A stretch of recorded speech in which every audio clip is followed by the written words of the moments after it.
Om Jnanatimirandhasya Gyananjana Shalakaya Chakshurunmilitam Yena Tasmai Shri Gurave Namaha. Shri Caitanya Manobhishtam Sthapitam Yena Bhutale Swayam Rupah Kadamahyam Dadati Svapadantikam. Vandeham Shri Guru Shri Yutapada Kamalam Shri Gurun Vaishnavamscha Shri Rupam Sagrajatam Sahagana Raghunathanvitam Tam Sajivam Sadvaitam Savadhutam Parijana Sahitam Krishna Chaitanya Devam Shri Radha Krishna Padan Sahagana Lalita Shri Vishakhanvitamscha.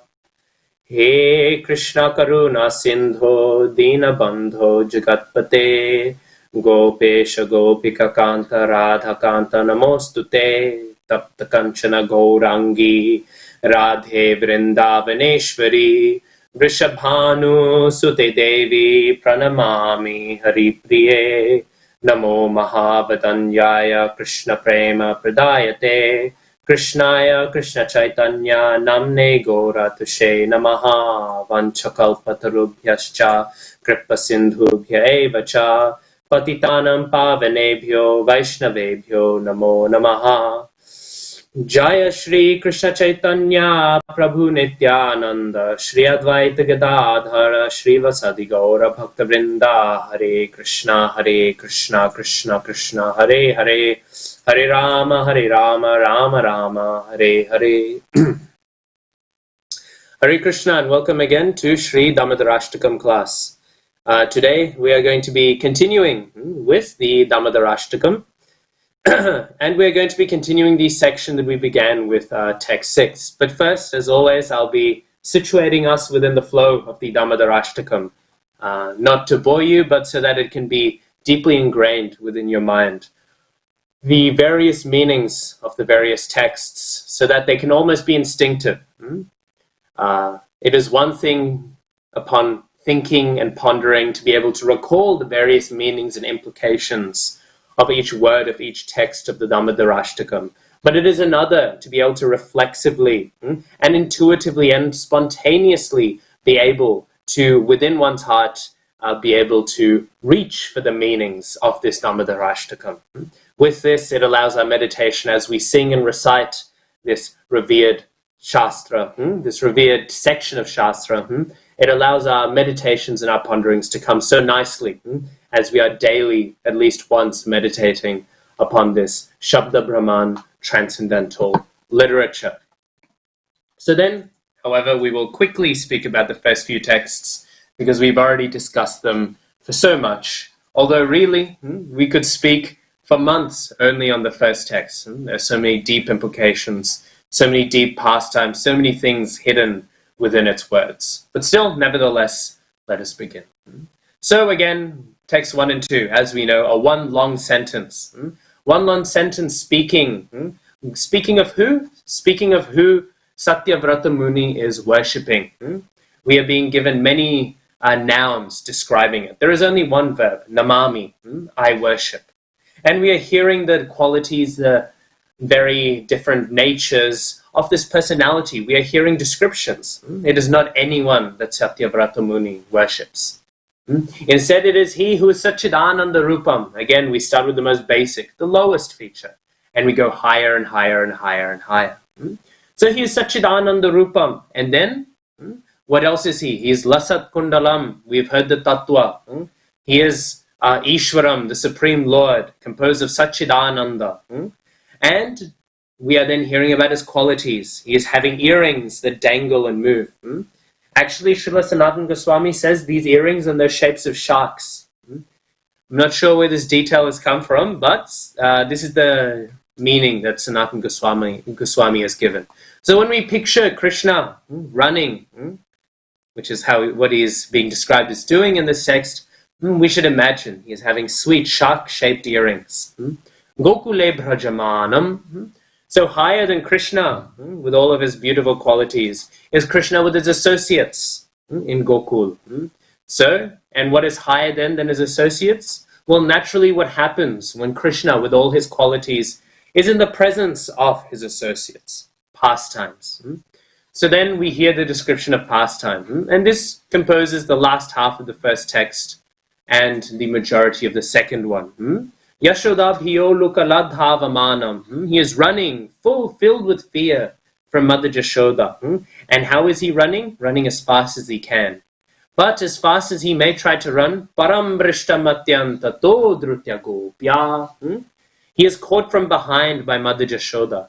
Mother Jashoda, she captures him from behind, because no matter how fast Krishna decides to run, whether he likes it or not, his devotee captures him. And then we hear, Rudantam muhur netra yugmam rejantam, karam bhoja yugmena satanka netram. That Krishna, he is constantly rubbing his eyes.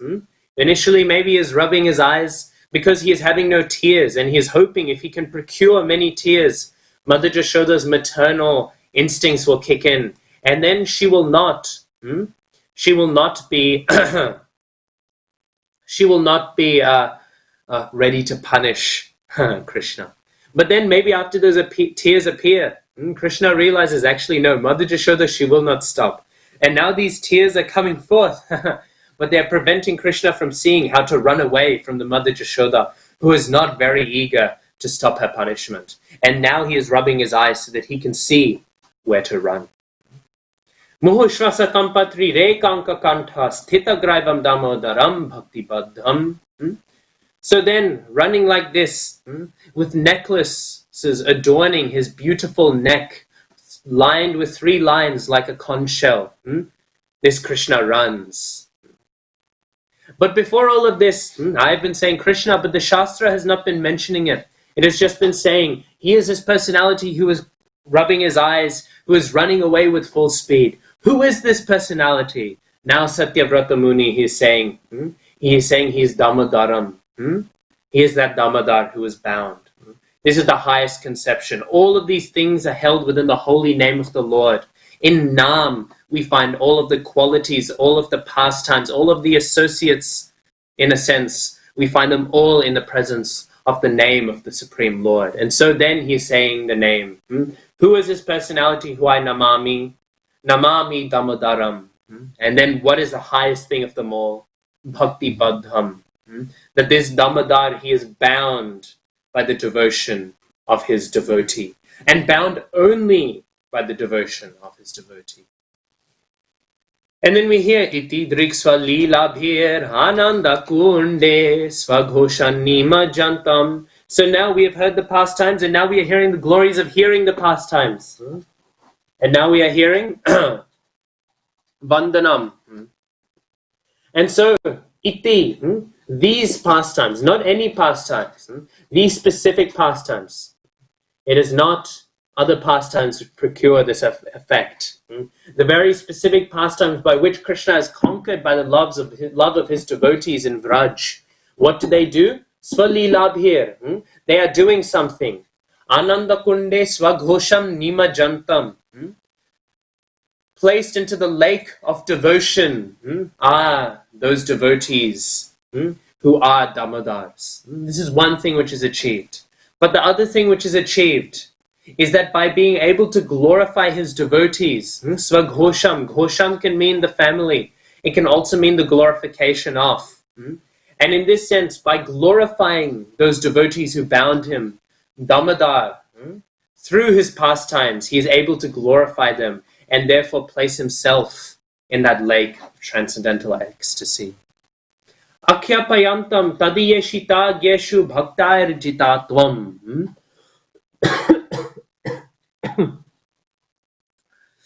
Here we hear the other thing which is achieved. Iti driksva lilabhir akhyapayantam tadiyeshita geshu bhaktair jitatvam. To those personalities who are filled with knowledge which both makes them filled with ideas of Aishvarya, but knowledge which also makes them able to appropriately be able to hear the glories of the devotees. To them, Krishna Akhyapayantam, he reveals Bhaktari Jitatvam, that he is conquered by his devotees. To this personality who's doing all these great things, constantly again, absorbed in his devotees, In a sense, the third text is actually speaking of the glories of the devotees. So this personality who not only has the most glorious devotees in all existence, but who is engaged in worship of those devotees, to this personality, Punah Prematastam Shatavriti Vande, I offer my worship again and again and again, thousands of times. This is Satyavrata Muni's prayers.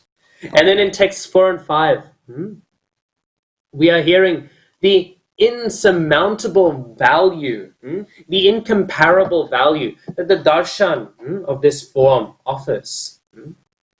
Varam deva moksha na moksha vadhim va nachanyam vrineham vareshadapiha. Vrineham, what do I pray for? This is what Satyavrata Muni is saying. He's saying, Vrineham, I pray for something, vareshad, O personality who is able, O Lord, who is able to give any boon. If you are Vareshad, if you are the personality who can give anything, then Vrineham, what is it that I pray for? Varam Deva Mokshana, I do not pray for any boon, even though again you are Vareshad, you can give any boon. But I do not pray for any boon. Nor do I pray for moksha, nor do I pray for impersonal liberation. These things can make sense. I do not want any material thing. These things maybe we can pray. But then there is an even higher thing. Just to make it clear, moksha vadhimva, nor do I pray for any of the perfections of moksha, any of the liberations. Avadhim, any of the great things which can be offered from bhakti. Forget impersonal liberation, even the other forms of moksha, which we know Mahaprabhu explains the word moksha can refer to, the word mukti also can refer to. He explains this to Srila Sarvabhaum Bhattacharya. After Sarvabhaum Bhattacharya comes to the path of devotional service. Even going to Vaikuntha, going back home, back to Godhead, we're going to the Vaikuntha planets to see Narayan, to see any other form of the Lord. Satyavrata Muni is saying, I do not pray for this. Do not give me Vaikuntha, it has no value to me. And then what does he say? Not chanyam, nor do I pray for any other thing. Just to make it clear, if there's any other thing I could pray for, I do not pray for it. And specifically, he says apiha, here. Why would he say here? Here has no value, unless it is referring to the dham. Because only in the dham can there be any greater boon or reward. Only in the dham can there be this thing. So apiha, here in Vrindavan, not chanyam, I do not want any of the other things that are residing in Vraj can give me. None of the other great things that any of the forms of bhakti, Shravanam, Kirtanam, Smaranam, Pada Sevanam, Archanam, Vandanam, Dasyam, Sakyam, Atma, Nivedanam. All of the great things that these things can give me, I don't want any of these things. As much as they can give me in Vraj. But while I'm here in Vraj, there is one thing that I want. And what is that? Idante vapurnata gopala balam sadame manasya virastam. I want only to see this form within my heart constantly. Oh Lord, Gopala Balam, I only want to see this beautiful childhood form bound up constantly. Sadame manasya virastam. I only want to see this within my heart constantly. This is all that I want, all that I desire. Kim anyahi, there is no need of anything else. When I have the meditation of this form, I do not need any boon, I do not need any moksha, I do not need any mukti. Nor do I need darshan of any other form, nor do I want darshan of any other form. All glories to Ramchandra, all glories to Varahadev, all glories to Narasingha Dev. But I do not need their darshan, nor do I pray for it. I only want darshan of this Damodar. Kimanyahi. Because what value is anything else to me? With this darshan in my heart, with the ability to meditate upon him in my heart, I need nothing else. And without being able to meditate upon him in the heart, Nothing else can appease me. And therefore, idante mukham bhojamatyanta nilair vritam kuntalai snigdha raktascha gopya muhushchumbitam bimba raktadharam me manasya virastam alam lakshalabhai. So then he's making the point. Again, I'm telling you, what is it that I want? Idante mukham bhojam atyanta nilair vritam kuntalai snigdha raktascha gopya muhushchumbitam bimba raktadharam. This beautiful face, not just the form, but the very face of this form, which is surrounded by transcendental, inconceivable locks of hair that are beyond the understanding of any jnani, of any bit of knowledge. No process of knowledge will ever allow me to understand even the color of the beautiful locks of hair which flow down, those beautiful reddish cheeks which are kissed constantly by Mother Jashoda, which then frame the beautiful red lips which are having the color of the bimba fruit. This is what I want. This is the form I want constantly. Where? Me manasya virastam. Constantly, I wish to have this form in my heart. And then, alam laksha labhai. Without this, millions and millions of other boons, they are useless to me. They have no value to me. Alam laksha labhai. You can give me all sorts of things, but nothing compares to be able to being able to see the beautiful transcendental locks of hair which are flowing from down Damodar's beautiful cheeks and framing his beautiful reddish lips like bimba fruit. And then we get to yesterday's text. Namo Deva Damodarananta Vishnu Prasidha Prabho Dukha Jalabdhi Magnam Kripa Drishti Vrishtyati Dinambatanu Grihane Shamamagyam Edhyakshi Drishya. Now, understanding now what he wants, proposing properly to the Supreme Lord what I want, suddenly Satyavrata Muni, he has become more ambitious with his desire. He does not want just to see the Lord within his heart. He wants to see the Lord directly before him.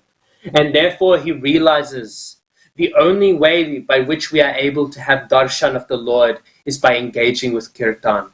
Kirtan is the only means by which we are able to purify ourselves in order to be able to see the Holy Supreme Lord in his beautiful form. And therefore, what does Satyavrata Muni do? He begins to engage in kirtan, and he says, Namo Deva Damodarananta Vishnu. He begins to sing of the many names of the Lord. Deva, oh, all-powerful Lord. Oh, beautiful Lord, with such beautiful form. You have this form. Please show it to me. Damodar. Oh, Lord, Damodar, that Lord who is bound at the stomach. Because you are bound at the stomach, this shows that you are ready to be conquered by your devotee. And because you are ready to be conquered by your devotee, please allow yourself to be conquered by me so that I can see this form. Ananta, you are unlimited, and therefore because you have unlimited capabilities, please use those unlimited capabilities to manifest before me. Because you are Vishnu, you are Vishnu, the all-pervading one. It doesn't even take you any effort to appear before me because you are present everywhere.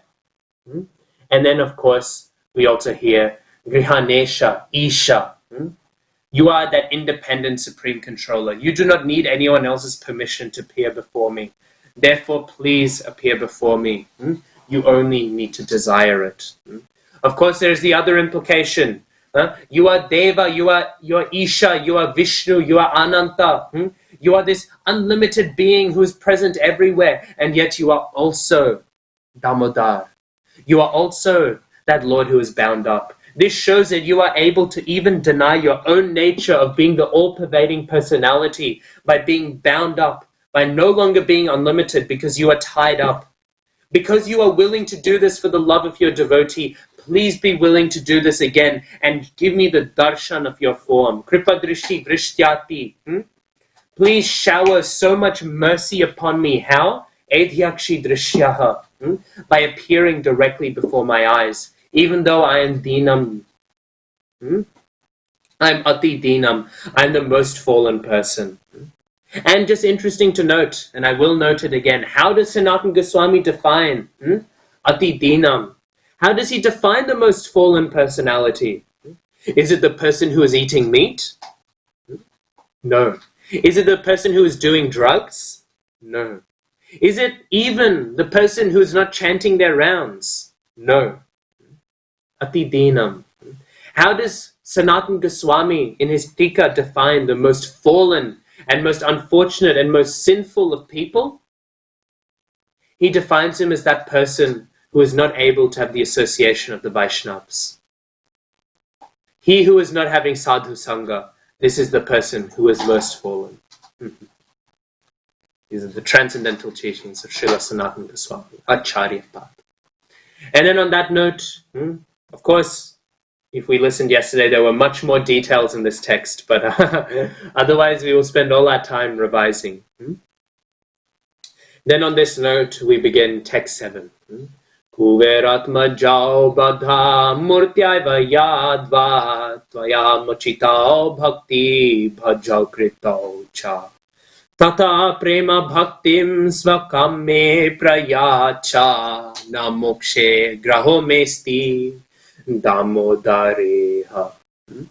So, in the previous text, Srila Satyavrata Muni, he was praying in order to say this. And now what is happening?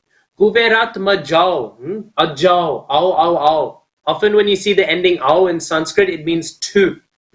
Sometimes people say this is stupid because in English we have, and in many other languages, Hindi, Bengali as well, German as well, French, most other languages, they have the singular and the plural. So I have one book, or I can have two books. One book singular, two books plural. But in Sanskrit, there are three numbers. There is one book, and then there's the jewel. There are two books, the jewel tense, that's not the plural. And then there are three books. This is the proper plural. So in Sanskrit, the plural actually begins with three. You have the singular, you have the jewel, and you have the plural. Sometimes people, this doesn't make sense to people. They say, well, that's stupid. Singular makes sense because you have one. And plural makes sense because you have more than one. When do you ever need two? Actually, two appears often. The number two is such a common number, it's not silly to have it. Especially if you're a human, we have two hands, we have two eyes, we have two ears, we have 2 feet, we have 2 legs, we have 2 arms. People often are in couples, they are coming in two. Like this, often actually we'll find the jewel being used. So it's not so absurd to say. So, Kuveratma Jao.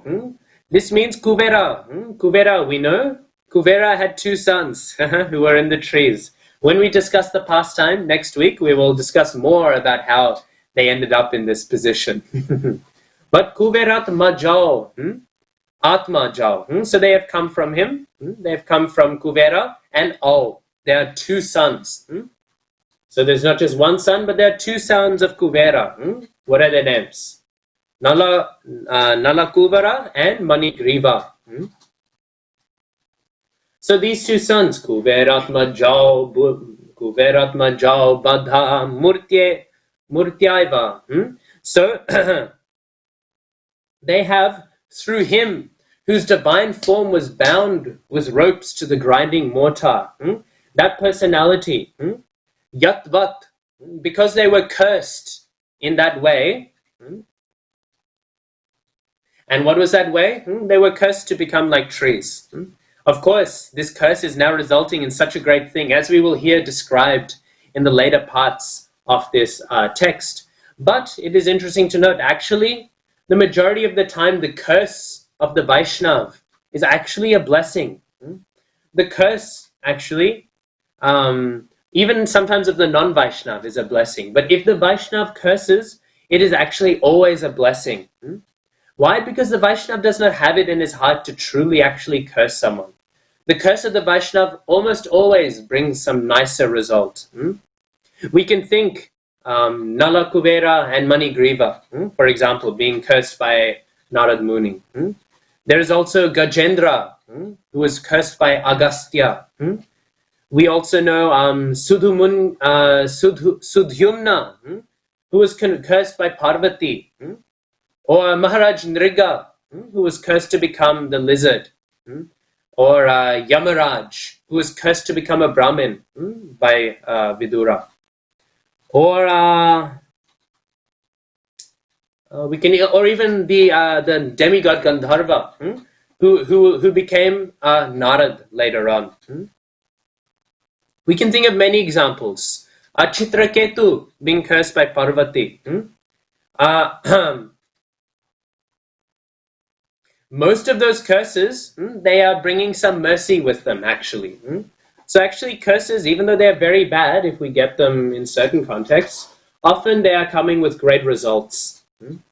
And especially in this pastime we're finding, what a great result. And what is that result? Tvayam mochitao bhakti bhajakrito cha. By you, O Supreme Lord, what happened? They were liberated. And bhakti bhajao, they were given devotional service. Krito, you did this. Cha. You not only liberated them, but you gave them bhakti. What a great boon to have. Tata prema bhaktim svakam me prayacha nam mokshe graho mesti damodareha. Oh Lord, therefore, if you have done this, then please give me prema bhakti, not just any form of bhakti, give me prema bhakti. Svakam me prayacha, please give it to me. Give me prema bhakti, not for anyone, but for you, this specific Lord. Na mokshe, I do not have for liberation. Graho mesti, I do not have any enthusiasm. Damodareha, oh Damodar. So this is the word for word. And of course, Srila Sanatana Goswami, he has given very deep indications. Because actually, in the previous text, Srila Satyavrata Muni, he had this great eagerness to have the direct darshan of Bhagavan, engaging in Nama Sankirtan. However, because of this Prema Sankirtan, because of this Nama Sankirtan, Nam Sankirtan is the most potent means of sadhana, no matter what yuga you're in. It is only in Kali Yuga that it is the recommended sadhana. But actually, Sankirtan is always the most effective. The glories of the holy name are beyond material nature, and therefore it does not matter what era one is in. So Satyavrata Muni, instantly by his engagement in Sankirtan, he immediately entered into the stage of Bhava Bhakti. We know there are 9 levels of devotional service. Shraddha, Sadhu Sangha, Bhajana Kriya, Anartha Nivritti, like this. These are the forms of the Kanishtadhikari. We know first one gets some faith. One gets some faith how? They get the faith through the association of the Vaishnavas. The devotee will give some mercy onto them. Then, after this Shraddha, after this faith, they will say, now I have faith in devotional service. I will look for these devotees so that they can teach me more about devotional service. So I can understand more about the glories of devotional service. So after that, they will seek out the association of the devotees, sadhu sangha. After associating with the devotees, then they will desire to become initiated, to come under the shelter of one of these sadhus, so that they can be guided in their spiritual life. And then comes bhajana kriya. And then as they engage in this bhajan under the guidance of one of these elevated Vaishnavas, slowly their anarthas will quickly be destroyed. Slowly they will be quickly destroyed. Actually, it is like this. From one perspective, it is very quick. But from another perspective, it is very slow. But not all of the anarthas are destroyed. This is a common misconception. They think all anarthas are destroyed. Just a lot of them are. Then there is nishta. At this point, a person is no longer kanishta adhikari. There's some steadiness. Then after steadiness, there's ruchi. There's some taste. Then ashakti. Then attachment. And then after that, sadhana bhakti ends. No longer is the devotee practicing some means. They've reached a destination. And what is that destination? Bhava. Bhava, in a sense, it is a mixture of prayojana and sadhana. It is a mixture of sadhya and sadhana, both the means and the destination. And therefore, it is its own category of bhakti. It is a destination in that bhava is a small fraction of prem, which is the sadhya, the goal of devotional service. So it is a small fraction of it. Therefore, it is a sadhya. But it is also the sadhana, because it is not fully yet prem. It is not fully yet prema bhakti. And not fully being prema bhakti yet, it is therefore also a sadhana, because a devotee practices bhava bhakti constantly in order for what? In order that that bhava may grow into prem. So it is in its own category. Normally we hear sadhana bhakti, bhava bhakti, and prema bhakti. They are the three categories of bhakti. So anyways, at this point, by engaging in kirtan, Satyavrata Muni, what has happened to him? He has begun to have some of this bhava. The prema has sprouted in his heart. And thus he is coming to a realization that darshan of the Lord is very, very rarely accomplished. And therefore he is thinking the only way that he can have this darshan, because we were speaking last week, that yesterday, that darshan is very rare. It is one of the most elevated things, which is why the prayers of Satyavrata Muni were so intense. He was thinking, how can I have this? I am so fallen, I can only pray for mercy, pray for mercy, pray for mercy. And yet, yet how can he attain this? How can this be his? And so he realizes, only by having prem will my eyes be tinged with devotional service. Can they be tinged in the way? Can they be tinged in the way that I can see the Supreme Lord? And therefore, I will be able to have his darshan. Only by having prem will I be able to see the Supreme Lord. This is how I will be able to achieve my goal. It is said, Premanjana churita bhakti vilochanena santasa daiva hridayeshu vilokayanti yam shama sundaram achintya gunasvarupam govindamadi purusham tamaham bhajami. I worship Govinda, the primeval Lord, who is Shyam Sundar, Krishna himself, with inconceivable, innumerable attributes, whom the pure devotees see in their heart of hearts with the eye of devotion, tinged with the salve of love. Premanjana, with prema, this only then can the pure devotees see the Supreme Lord. And then by prema, then they can see he who is achintya gunasvarupam. And realizing this, Srila Satyavrata Muni, he is praying now that he can have prema bhakti. This is directly the result of his previous prayer. He is saying now with the realization, the only way that I can have darshan of the Lord is by prema bhakti. Therefore give me prema bhakti. The other meaning that this can have, though, is maybe the sage, Satyavrata Muni, maybe he felt that even if the Lord gives me his darshan, he is not guaranteed to give it to me constantly. I am not able to constantly demand it. Maybe he will give it to me out of his mercy, but I have no guarantee that I will continue to see it. Therefore, he is saying, if I have prema bhakti, then Krishna will be forced to let me see him forever. Param rishtam matyantato drutya gopya. The Lord, no matter how fast he runs, if I have prem, the Lord is captured by me forever. Therefore, I'm praying for prem, because even if out of his mercy he shows himself before me, I will not guarantee that he will stay. But if I have prem, Krishna is captured. He is bhaktaiva badham. He is bound by his devotee, and therefore he will be bound by me. I will not need to be separated from him. Then I will constantly be able to have darshan of this supreme sweet form.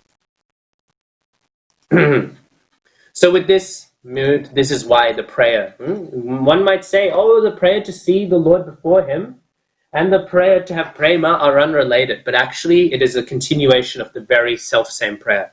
As I said, text 7 perfectly leads off text 6. So anyways, what does he say?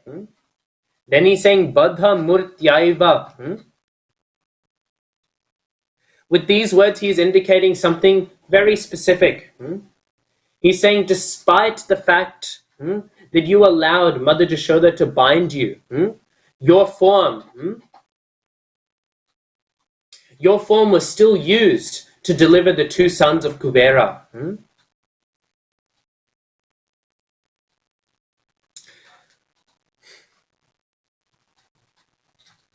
Because of this, we can see the mercy of the Lord. The fortune of these trees was so immense. Even though he was bound up, he still went through all that effort to liberate Nalakuvera and Manigriva. Both of them he liberated, even though he was bound up. Now he was held in so much torture. Of course, Krishna was ecstatic, but he was held up a captive. So much effort it required, and still he exerted all that effort just to liberate, just to save those fortunate souls. This is the mercy of Krishna. Even bound up, he was able to save them. Even though Krishna himself, this was the irony of it all. Krishna himself now was in bondage. Krishna himself was now held in bondage. He was the one who was captured. And yet he gave liberation. Even though he himself was not liberated, he gave liberation even though he was the one who needed to be liberated. But he did something more than that. Even though he was being restrained, he gave them something greater than liberation. Even giving liberation was such a great thing for that Lord being restrained. But he also gave them prema bhakti. What does it say? Bhakti bhajao krito cha. He gave that as well. So because of this, Satyavrata Muni, he's saying, even in that state, even in that condition, when you were tied up, when you were not able to even move fully, you not only gave moksha, you also gave bhakti. Why then now, when you are not bound up by any rope, can you not give me bhakti now? Prema bhakti now.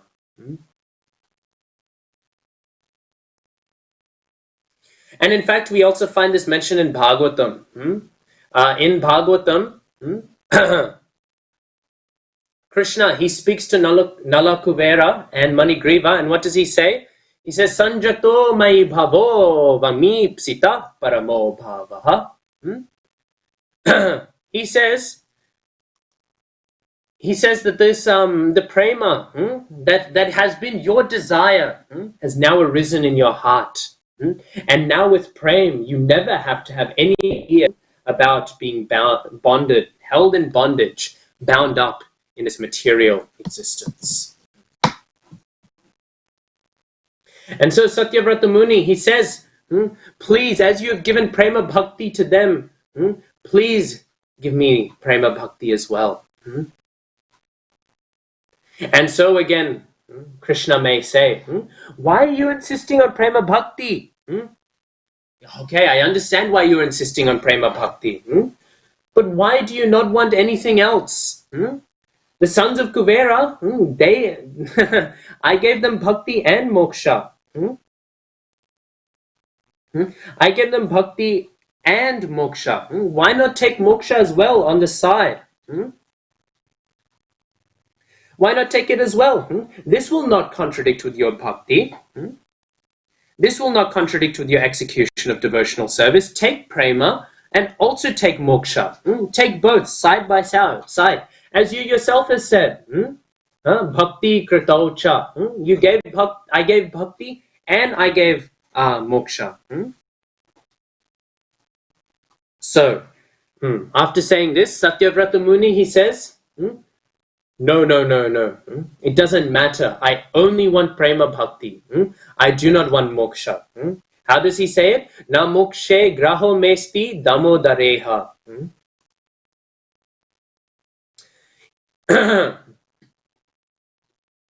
Satyavrata Muni, he's meaning by this, if repeated birth and death within this world of samsara is destroyed by prema bhakti, then let it be destroyed. But if samsara continues going, I do not care.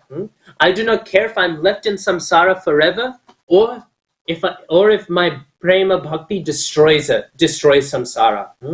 Either way, I could not care less. All that I want is prema bhakti. Prema bhakti is the chintamani gem which can give me everything. If I have prema bhakti, then even accepting moksha is too much effort. It is a waste of time because I will have to spend one moment thinking of moksha. This is the value of bhakti. Bhakti is independent, supreme, and the most valuable of all things. What value do I have for prema bhakti? I mean, what value do I have for moksha? Even to think of moksha is a waste of my time. All I want, all I need, all I could ever want, all I could ever need is found in prema bhakti. There is another meaning, however. Because how does he ask for prema bhakti? He says, Tata prema bhaktim swakam me prayacha. Prema bhaktim swakam. Give me. Give me prema bhakti specifically to you. I don't want prema bhakti for any other form. I don't want it for any other form. I want it specifically for you. However, there might be some confusion. Because if this is referring only for you means what? Satyavrata Muni has made it very clear. He is not having bhakti he is not demanding the form to be seen of any other form of the Lord. Not as Dwarkanath, not of Varahadev, not of Narasimhadev, not of Ramchandra, not of any other form, not of Narayan, not of Vishnu, not even of Krishna in some other place. Again, as Dwarkanath. He wants to see this form of Damodar. But this might mean that this might mean by implication that Satyavrata Muni, he's praying that Krishna's waist should be bound up forever. Forever and ever and ever, it should be bound up. This could be an implication. It could be implied that by praying that I want to see this form, Satyavrata Muni is saying, never be freed, Damodar. Never be freed from the grasp of this rope. Because I want to see this form forever. But Satyavrata Muni, he is worried that Krishna might interpret this, that Krishna might interpret it this way, that Krishna might feel that Satyavrata Muni is having some selfish intent by thinking this. That Krishna might feel that Satyavrata Muni is praying that Bhagavan's waist should be so uncomfortably bound up forever. And therefore he says, Namokshe graho mesti damodareha. Do you think I want you to remain tied? That I do not want you to be released? This is the other meaning. I'm certainly concerned for you, but please give me prema bhakti in relation to this form, who is bound by the prema of Mother Jashoda, who is bound by this specific prema. Please give this to me. And then what do we hear? Damodareha. Oh Damodar, here in Vrindavan. Because I don't want prema bhakti from any other place. I do not want it in any other place. I want it in Vrindavan. Because the joy of prema bhakti only appears so fully in Vraj. In other places, maybe it appears, but not so strongly. Therefore, Satyavrata Muni, he is praying for this prema bhakti which appears in Vraj, to see the bound form of Bhagavan there in Vrindavan. Because this form of Bhagavan can only be seen there. Why can it only be seen there? Because only in Vraj is there that special intimacy by which Krishna allows himself to be bound up. In Vaikuntha, the Supreme Lord, how can he be bound up? He is the Supreme King. Everyone is ruling with fear. Who can run up to the king and tie a rope around his stomach? Srila Prabhupada gives so famously this wonderful example of the magistrate. Because when the magistrate goes to work, the magistrate is very scary. Everyone is very intimidated. The magistrate has in his hand the power to punish people for so long, to adjudicate, to give authority of the law. So much authority the magistrate has. And everyone is having very much great awe and reverence. And yet that same magistrate, when he goes home and he plays with his grandchild, who he has so much affection for, the grandchild might nag him and nag him and nag him and say, let's play horse. Let's play horse. Let's play like this. And constantly being nagged, the magistrate may say, okay. And then he allows the child to ride on his back. And he pretends to be a horse and he goes, makes even the sounds. This is the same magistrate. And yet, the power that the small child has over the magistrate is infinitely more powerful. Is infinitely more powerful than the power that of any of the great lawyers who work for the magistrate. Even though the child is so simple, this is the glory of Braj. Even though the Brajvasis seem so simple, they are having the greatest power of all, even power to conquer Krishna, the supreme personality of Godhead.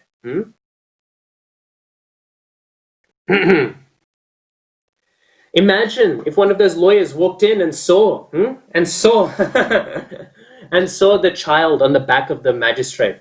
They would be confused. They would think, what's going on? This is absurd. They would be shocked. They wouldn't want to see it.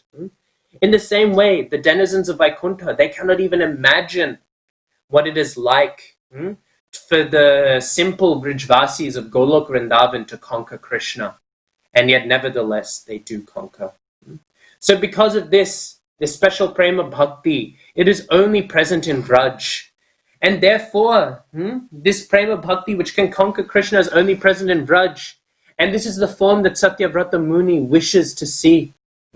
And therefore, he prays that I can, Damodareha, that I may see that form here in Vraj.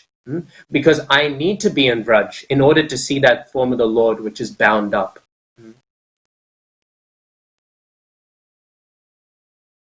So in order to see this form, and also to see this beautiful form, which is only found in Braj, the highest form of the Supreme Lord, in order to see all of this, he is praying Damodareha.